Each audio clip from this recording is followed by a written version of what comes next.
The nerdrotic returns with Tyrone Magnus commentary as usual. Are you ready? Make sure you get over to Nerdrotic and subscribe. Tell them Tyrone Magnus sent you. Let's get this. What can you say? Trying to get you to summarize this in a soundbite about the direction of the MCU and kind of your vision going forward. Is there anything you want to clarify? The Marvels comes out on Friday. Fair and equal representation on film is incredibly important. Put another gay diverse woman in it. Make it fucking lit. So many different women and girls and boys and men will be able to relate to them. I do not need a 40-year-old white dude. Of course, we were inspired by Kelly Sue DeConnick's runs of Captain Marvel in 2012 and 2014. If you don't like my politics, don't buy my book. She's wonderful. She's a creative consultant with us. The industry has contracted, and we're very worried about comics right now. They start to kick go down and down and down, and the Bob Igers are like, what's going on? Talk that trash. Then they didn't buy. And then, see? Like many women around the world watched Avengers Endgame and had that 6 seconds of all the Marvel women together. And I once had like chills, but I also was very annoyed. I was like, 2 hours of this, please. I'm from the Tri-State area. I was a big nerd. I loved Marvel heroes. And I wrote a lot of fan fiction. Nerdrotic.com. Greetings, you over 881,000 wonderful people, and the 40% who haven't subscribed yet. You're not so bad either. The MCU has come full circle. Jerk. It's been a long time here, and I've had this date marked on my calendar all year. And yes, YouTuber Christmas has come early because the Marvels has arrived. Now, I know the 5s and 10s of you out there who watched the Marvels did your homework in preparation. You know why he said YouTuber Christmas? Because when something this bad comes out, it's just, there is so much material to make. It's just like when something really great comes out. Remember when The Force Awakens first came out? That was YouTuber Christmas too. It was just so many like fan ideas, headcanon, everything going on. Where are they going? What direction are they going to go with? Oh, the movie was great. They're both force sensitive. We think they're both, they're probably going to end up together. They're both going to end up Jedi. It's just going to be so great. And we know where it went too. And the other two movies ended up being YouTuber Christmas too. If you make videos about movies, so was YouTuber Christmas. The bad thing about it is that when it's bad news, bad movies, it is a bad YouTuber Christmas. We talk about it because it's something we don't like. And it doesn't really give us all that much pleasure to do so. You know, I think it does give a lot of pleasure to see downfall of stuff and everything. For me, it really doesn't. You know, you ever watch that parent watching their kid do something that they told them not to do? And they get hurt, and you're like, see? I told you, now sit down. I told you not to do it. You're not happy with your child's hurt and pain, but it's like, I told you so. Finally, maybe you'll learn. That's how I feel, you know? So, yeah. But I'm going to laugh at these jokes. You went back and watched Captain Marvel, the billion-dollar patriarchy-smashing blockbuster, showing the MCU's most powerful superhero go through the hero's journey. What's the hero's journey? Well, Carol Danvers' Captain Marvel was great all along, and she was just being held down by an unjust system, which was, you guessed it, the patriarchy. I'm positive you went back and watched all of WandaVision, which introduced Monica Rambeau, whose origin was walking through a magical barrier while being positively affirmed. And her hero's journey was completed when she let a complete psychopath who tortured women and children go on and murder countless people in multiple dimensions for fake children. Then, of course, you have to rewatch Miss Marvel, based on the really popular character from multiple canceled comics, a show that received the highest praise from the critics on Rotten Tomatoes and the lowest ratings for a Marvel show on D+. And if you haven't seen it, then you missed her exciting origin, receiving a bracelet in the mail from her grandma. Oh, but we're not done there. Then there's Secret Invasion for Nick Fury, who was completely destroyed in the Captain Marvel movie. Yeah, she said that in the movie too. My grandma sent it to me in the mail. When he lost his eye to a kitty cat, a story about a little boy squirrel. Weren't you so deflated? All of us were deflated as fans when he said that. It's like, wait. He said the last time I trusted somebody, I lost an eye. That's not the same thing that happened there. That's different. They made a complete joke out of him losing his eye. Stupid. Who grows up to want to kill the entire human race because I was hoping when we saw him lose his eye, it was going to be some badassery moment. You know what I mean? Him fighting, bah, bah, bah. You know what I mean? Maybe he trusted somebody and they turned on him and it was a double agent or something and sliced him, or, you know, like an explosion. You know what I mean? Something. No. Nick Fury broke a promise to him. It's also about the once formidable Nick Fury embracing his strange kind of love, which is supposed to be an allegory for something, but I can't quite put my finger on it. How about that? So after watching all that, you're ready to watch the Marvels, but once you sit down in the theater and take in about 20 minutes or so, you realize you don't need to watch any of it, but you're still going to feel like you're missing something, and you are. A story. The Marvels was a disaster a long time in the making. Of course, Captain Marvel did great when it was sandwiched in between two of the biggest sequels of all time, and she was forced in with other heroes that we actually liked. But some of us recognized right away that Carol Danvers is just not that interesting of a character to warrant her own solo film, much less a sequel. And we were proven right long before this film came out when they demoted Captain Marvel in her own sequel. Did she lose weight in this movie, from the last movie to this movie? I think she did. This movie, this suit actually fit her better, fit her body better, fit her figure better, but I think the other suit was like padded more or something like that. So I was sitting there watching it, and I was like, wait a minute, did she get better or does the suit fit different? Maybe it's both, but at whatever rate, she actually looked better in this movie. I thought she looked better. I thought she was a better looking woman in this, and the suit fit her better. So at least there's that. So if you're Brie Larson fans and you got a crush on her or something like that, you know, go check it out. You know, maybe you'll, you know, but the movie is just boring, like I said. But as hard as Disney Marvel tried to spin, the ruse was up once we started getting the box office projections, and then the bad reviews came in from the critics that once protected Captain Marvel with their lives. It came out at 54% on Rotten Tomatoes, but of course there was a 3 a.m. ballot dump, and it magically became fresh. But if you go to the top critics, it tells another story. On a side note, the feminist website just shut down after 16 years on the day the Marvels comes out. The world is healing. Well, I put this off long enough. It's time to talk about a film whose first reported budget was over $250 million, and it's gone well over that thanks to multiple reshoots and multiple delays. One of the most unanticipated sequels of all time, and the end of the MCU and Disney Marvel. The Marvels. So how bad was it? One does not simply walk into the Marvels expecting a good movie. The creative bankruptcy there is guarded by more than morons. There is intersectional evil that does not sleep, and the great mouse is ever watchful. Simply put, it's a series of disconnected events with characters you don't care about in a short film that feels long. No expectations subverted here. It's fan fiction that makes fan fiction look bad. One thing I can tell you is that the 8-hour live stream promoting the Marvels featuring cats running around and humans fondling pop vinyls was more entertaining. Is it the worst Marvel film? Now, I know it's been 2 years since everyone forgot about the Eternals, but could it... They're all right there together.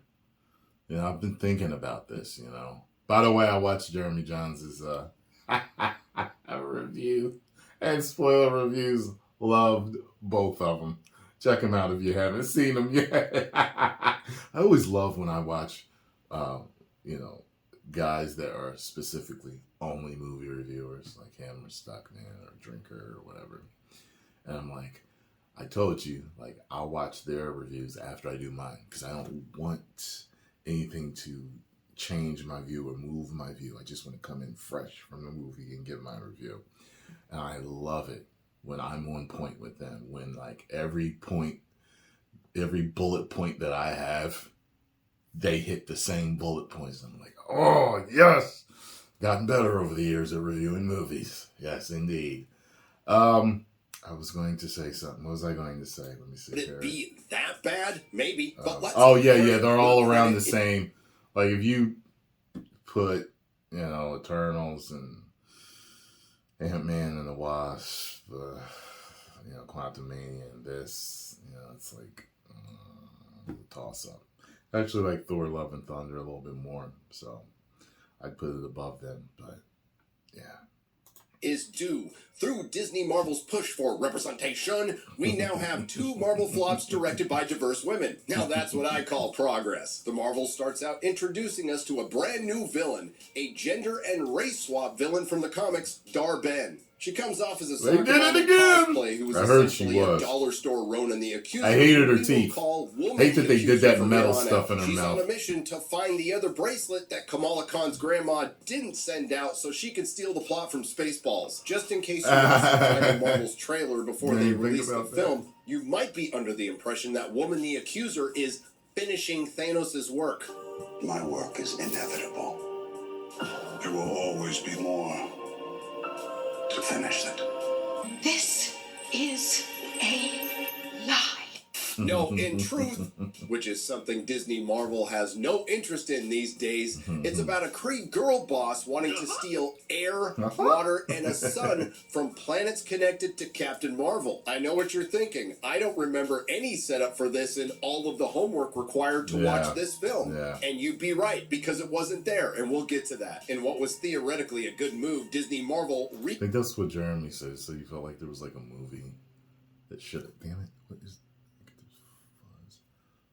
Anyway, he said like it's like there's a movie in between that's missing or something like that, and it did kind of feel like that. I didn't think about it until he was talking about it, but I think I was so checked out.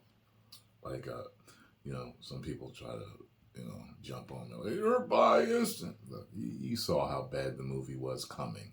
You saw it coming. Most of us saw it coming. That's why it's doing bad numbers. Don't blame it on the strike or advertisement, because there were other movies that did better that didn't have the advertisement, or that had the strike and didn't have any advertisement either.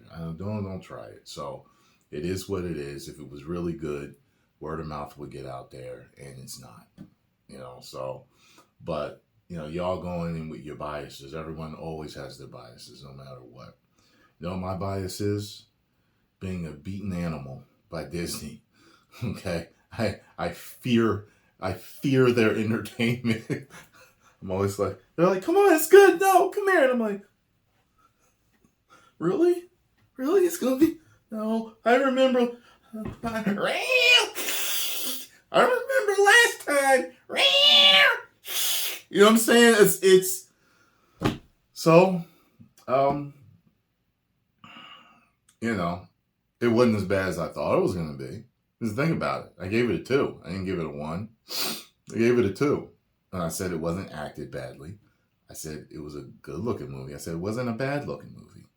I said that it wasn't directed bad either. There were some cool shots in there. It just was boring. And that's the worst thing you want to do in entertainment, is bore someone.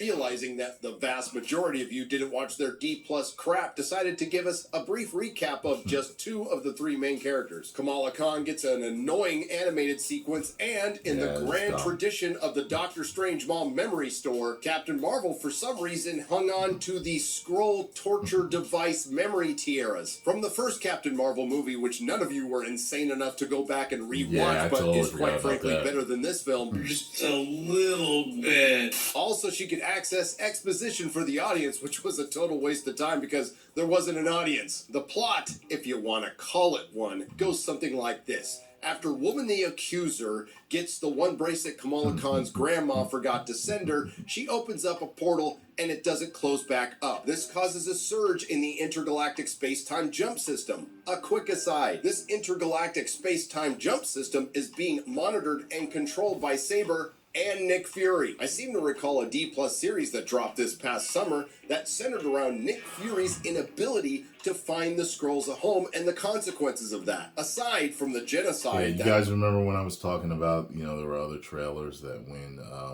things were getting, where I was starting to notice that just fans don't care anymore about these trailers.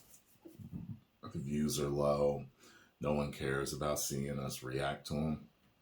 Secret Invasion was another one of the trailers. It was like, nobody gives a damn about this. Like, a Marvel event always was an event for a great amount of views. Nobody cares. At the 1 million Skrulls that snuck onto Earth behind Nick Fury's back wanted to commit, considering Nick Fury was in charge of a space-time portal, maybe Gravik had a point until you realize the Skrulls are an advanced spacefaring race that could have built themselves a ship to go through the space-time portals instead of wasting their time on a magic bullshit machine that made Emilia Clarke the most powerful hero in the MCU. Anyway, I digress from one dumb D+ TV show to one dumb Disney Marvel movie. Due to the damage caused by Woman the Accuser while simultaneously using the bracelet that Kamala Khan's grandma forgot to send her, and the universal weapon which used to belong to Ronan, we get some vaguely described energy leaking from the space holes. Carol Danvers, our titular hero. Oh, wait a second. She's not the titular hero because she was demoted in her own sequel. Anyway, Carol Danvers and Monica Rambeau investigate the vaguely defined energy leaking from the space holes and touch it. This causes our three heroes with vaguely defined energy powers that range from omnipotent to useless to become entangled. No, not that kind of entangled. According to the movie, the power entanglement, which is the characters switching places, only happens when they use their powers at the same time, except when they use their powers multiple times and the switch doesn't happen. Is it explained? No. And I wrote a lot of fanfiction. Unintentional hilarity mixed with abject boredom ensues as our three heroes pursue Woman the Accuser as she tries to save her planet Hala by sucking out. I was just thinking about that clip the other day. I swear to God. From three prospective planets. Suck! You thought I was kidding when I said Disney Marvel stole the plot from Spaceballs? No. How does Woman the Accuser plan on sucking an entire atmosphere, an ocean, and a sun through a relatively tiny space hole? No idea. The space holes just suck. Like this movie. But this plot device did bring us the headline of the year from the Irish Times. The Marvels review. The Marvel Cinematic Universe disappears up its own black hole. And it's all downhill from here. The Marvels features mostly characters you don't care about and one you used to care about, but we'll start with Miss Marvel, played by Iman Vellani. A fanfic Marvel employee, Sana Amanat self-insert, if you want to know more about that, check out this video right here, that Disney Marvel will tell you over and over again is an immensely popular character. And when one comes in that grabs the world's imagination like this, the questions are, when are we going to bring Miss Marvel to the screen? All three of these heroes are very popular from their previous movies and shows. If popular means having her comic book continually canceled, appearing in the lowest rated Marvel show on D+, and being a lead in a video game that lost the company who made it $60 million? Sure, I have a question. If Miss Marvel is so immensely popular at Marvel, why did you fundamentally change the character by changing her origin and her powers?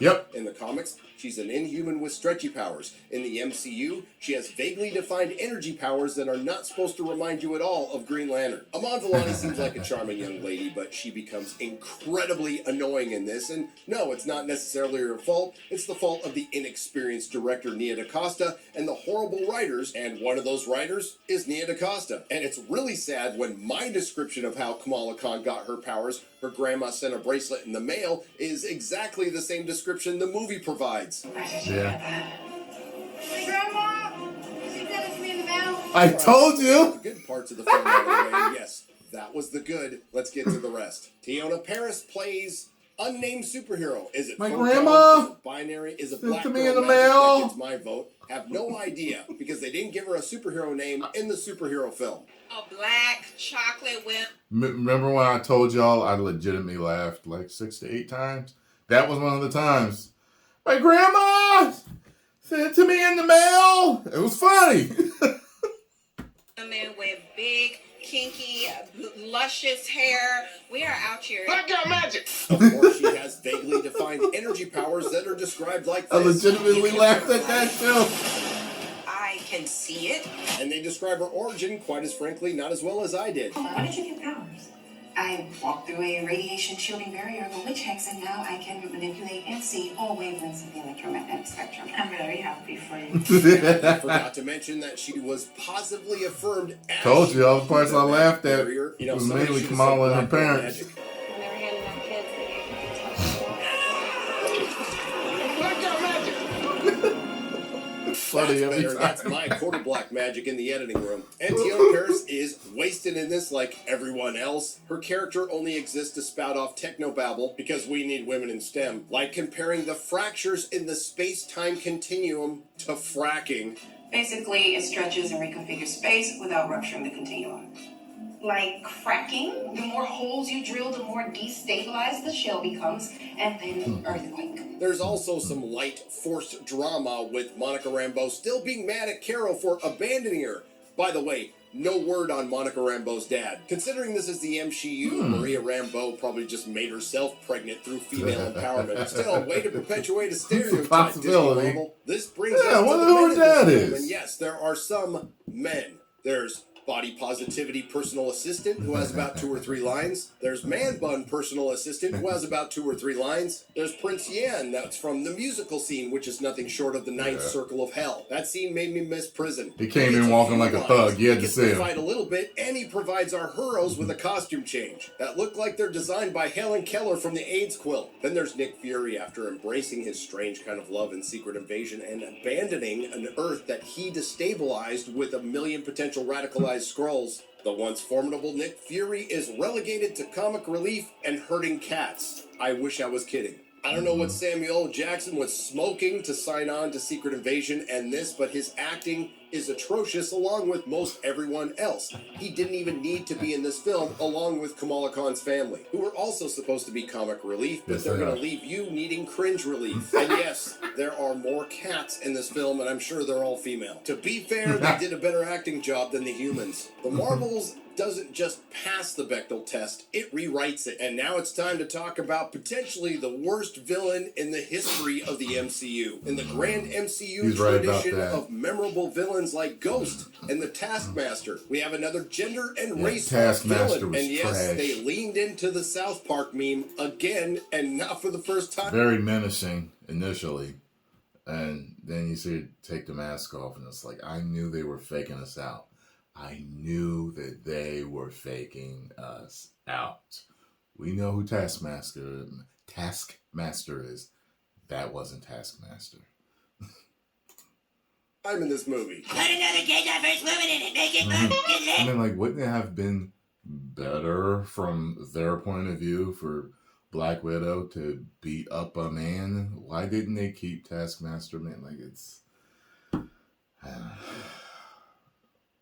Still no word on whether or not she's gay. It's just assumed at this point. Zoe Ashton is horribly miscast in this role. She's about as intimidating as a yoga instructor and looks like she's a soccer mom cosplaying as Dollar Store Ronan the Accuser. it's true. Then there's the acting, the constant monotone voice that sounds like she's talking with scaffolding in her mouth. Probably because she has She does have scaffolding in her scaffolding in her This mouth. can't be undersold. Yeah. One of Woman the Accuser's goals is stolen from the movie Spaceballs, and the motivation for this makes even less sense, and it makes things worse. If you decide to torture yourself and actually watch this movie, which I know most of you won't, and you'll be better off for it, despite all of the homework you need to watch it, you're still going to feel like you're missing something, because you are. You see, sometime after Captain Marvel, that wasn't mentioned in WandaVision, Miss Marvel, Secret Invasion, or any of the Avengers movies, Carol This is the part where I Danvers said it went made her back look to cool. Hala and destroyed their AI, the Supreme Intelligence, which destabilized the entire planet,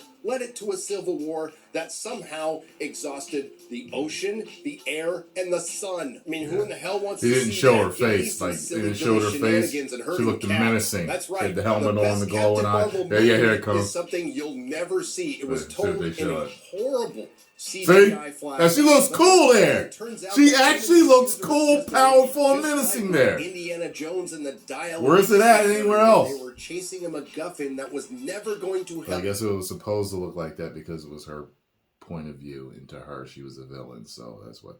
But they should have had her look like that the whole movie and it'd been good. Like, I legitimately thought she looked cool like that. You know, but whatever. Help the villain achieve I'm his just a goals, fan. making the movie completely Hell, in my pointless. opinion. They do the same thing here. Woman the Accuser was in pursuit of the other quantum band that Kamala's grandma didn't send her. Well, when Dirt Ben finally puts on the other bangle or quantum band, she explodes. So if Woman the Accuser had found the other quantum band at the beginning of the movie as she intended, there would be no movie, which would have been a better idea. And I really like it. Quick side note, apparently the Bengals are not nega bands like we initially thought because they are associated with Captain Marvel, but they're quantum bands which are more associated with Quasar. But I'm guessing Marvel just didn't want to use the name nega bands. It's so much worse.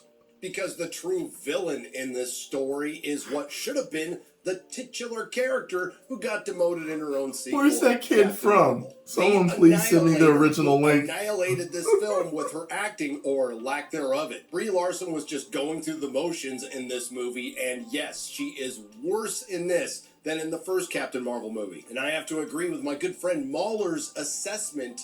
What there was of the Captain Marvel character was completely assassinated and then defiled. We were told multiple times in multiple MCU films that Carol Danvers couldn't return to Earth because she was too busy helping people across the galaxy, except for the time when Maria Rambeau's cancer returned and Carol came back to look after the cat. But it turns out what she was doing at least part of the time was committing genocide. And then, of course, there's the little things that prove that Carol Danvers, Captain Marvel, is a dick. When she destroyed the Supreme Intelligence, she blew the top off of that building. I wonder how many innocent Kree died. She blew off poor little Monica Rambeau for 30 years because she felt bad about the genocide. That's right, Carol Danvers was completely aware that the Kree planet of Hala devolved into a civil war due to her actions and didn't do shit about it. This comes from a scene with Carol Danvers describing what happened to Hala, saying the air was poisoned and there was a drought. Hala. The Kree Civil War basically bankrupted Hala of its natural resources. The air is barely breathable. They're suffering from a drought. That's a really strange definition of a sun going out. There's also the scenes where Carol Danvers clearly knows that if she uses her powers, she will switch places with young Kamala Khan. And she's clearly frustrated, but it's only because she keeps switching places and she doesn't give a crap that she keeps putting Kamala in dangerous situations, including one time taking off and flying. She abandons a bunch of Skrulls she could have easily saved. Yeah, I thought that was nuts there. I was like, wait a minute. And yes, it sounds stupid just saying that. By the way, because there wasn't enough... Then she flies off, and then Kamala comes. She switches with Kamala, and Kamala can't fly, of course, so she's falling toward the earth at a rapid pace, of course. I was like, why did she do that like that? That was careless, wasn't it? And then that's when Nick Fury is like, hey, you got to fly. Back out magic. So, yeah. Reverse women in this movie. The remaining Skrulls are saved by, I'll give you one guess, Valkyrie, a diverse woman who's gay and lame. Just in case you didn't know, this is the Valkyrie from the comic books. Yep. This is the Valkyrie from the MCU. I know, the resemblance is uncanny. Then, of course, the Marvels go to the singing planet where Captain Marvel is in a platonic marriage with Prince Yan. And the thing that's the most frustrating is we, the audience, had to sit through 5 minutes of some of the worst cinema I've ever seen, and it was inconsequential. Woman the Accuser arrives on... I was like, this is definitely for ladies. Ladies, I think, like musicals way more than men do. Boy, I was sitting there like, this is the part I heard about. I know this is the part that people said, wait till you see it. It is so out of place. I say, this is it. Prince Yan's singing planet to steal their water, and she does. Captain Marvel and the Marvels f***ed off. And if it wasn't for one throwaway line towards the end of the movie, you would think everyone was dead. But the worst is yet to come. And you know that little drought that Carol described that ended up being the Kree homeworld sun going out? Well, it turns out Carol Danvers' Captain Marvel could have fixed that problem all along, despite having trouble with the help of Miss Marvel and Monica Rambeau taking on a basic bitch Kree. Apparently, Carol Danvers' Captain Marvel can restart a sun. That's right, Captain Marvel can restart a sun instantly with what? A cosmic fart? But unfortunately, Monica Rambeau is lost in another universe after she had to go to the other side to fix the space hole that the now dead Woman the Accuser created. Also, we could get a post-credit scene with her mom, non-binary, and a horrifically tacked-on CGI beast, setting up the only Marvel movie anyone gives a shit about anymore. You know, the one with the Fox X-Men. In another post-credit scene, Iman Vellani's Miss Marvel is going to set up possibly a mostly, if not all, female Young Avengers, and I'm here for it. But considering recent events, I'm guessing we'll get a Young Avengers D+ TV show or film right around the same time we get a Shang-Chi or an Eternal sequel. Bad doesn't even begin to describe this film. It is abysmal. It's a dumpster fire. No, it's not necessarily woke. It is filled with intersectional feminism, but it's not as bad as Captain Marvel. What it is just I enjoyed seeing awful. Shang-Chi for the Awful most part. directing, awful acting, awful editing. The CGI was horrific, and I'm guessing the catering sucked. To borrow a phrase from the great comic book girl 19, it's a film filled with no fun Marvel mommies. And just to add to that, it's a film made by no fun Marvel mommies for no fun Marvel cat mommies. I've never and they seen her didn't even before. want to see it. There's not enough wine boxes check in the her world out. to make this okay. This is not okay. It's just not. It's not. Narratively, That's it's right, a mess. sir. As a matter of fact, it doesn't exist. It's like a poorly adapted coloring book. I'm sure people will be entertained by this, but I'm guessing those same people would be more entertained by a laser pointer than the cats in this film. And once again, despite all the homework that you really did need to watch, including the film's predecessor, Captain Marvel, and the very short runtime, which still felt like a very long film, I have lots of questions that I'm probably not going to care very much about after this video, including how did Woman the Accuser get the universal weapon when it was clearly destroyed in Guardians of the Galaxy? Why couldn't King Valkyrie take in the scrolls from Secret Invasion? Yeah, nobody cares because it's just like, just give me something good. It's like, whatever, just give me something good. Yeah. Did I miss the long history between Carol Danvers and Valkyrie outside of the few minutes they fought together at the end of Endgame? And we definitely missed the part where they hooked up. How the hell do you restart a sun by sucking another sun through a space hole? How did the entire population of a planet survive without air, water, and a sun? How did Woman the Accuser and Man Bun Personal Assistant breathe when they were clearly on the surface of a moon with no atmosphere? Who in the fuck thought it was a good idea to put a cringe-inducing 5-minute musical scene where its only achievement was to let the audience know what hell actually feels like in a Marvel film? What was in Woman the Like Accuser's Frieza's face? hell. Who thought it was a good idea to spend over $250 million on this movie, then actually make it, and then actually release it? From the well-known misogynist outlet The Hollywood Reporter, box office bomb. The Marvel's opening to $47 million to $52 million in new low for Marvel Studios. The movie's performance fuels the theory that superhero fatigue is real. Well, MCU fatigue is real. Yeah. If a pick doesn't deliver on every front, or any front in this case, we're gonna hear the excuses, we're gonna hear the spin, we're gonna hear the cope. But the fact remains, the jig is up. This pair of headlines, which turned into an unintentional meme, I believe sums it up perfectly for the Marvels and the MCU. Last time I checked, the highest grossing movie of the year was a film that wasn't made for me, Barbie. So it turns out The Marvels wasn't made for me or anyone else. The Marvels becoming a flop was a sure thing. Many of us saw this coming a long time ago and never had a doubt. It was just a matter of how much money it was going to lose, and it turns out a lot. Nobody has a problem with women being in the MCU. Nope. It's how they're written, directed, and portrayed. Exactly. And now that we're at the end of the MCU, although Disney Marvel doesn't know it yet, the only question I have left is, why does Disney Marvel hate women? That being said, representation does matter. We here at Nerdrotic have always believed that a diverse woman could direct a flop just as poorly as a white man. Nerdrotic.com. If you like what you heard, please like like, share, and subscribe if you didn't like what you heard. And thank you for listening this long. I'll see you in the next video. Oh, yeah. He said it. He said it all, man. It's... Oh, Lord. This is exhausting. I actually feel tired again. Remember I told you that watching the Marvels made me tired? Guys, brought me down, man. But you guys, y'all were like, yo, nerdrotic, got no one else. Need you to do your commentary, T. I know. Oh, I'm tired. I'm going to drink a cup of coffee or something. Post your comments down below. Let me know what you thought. If you enjoyed my reaction and thoughts, hit the like button, subscribe, and share.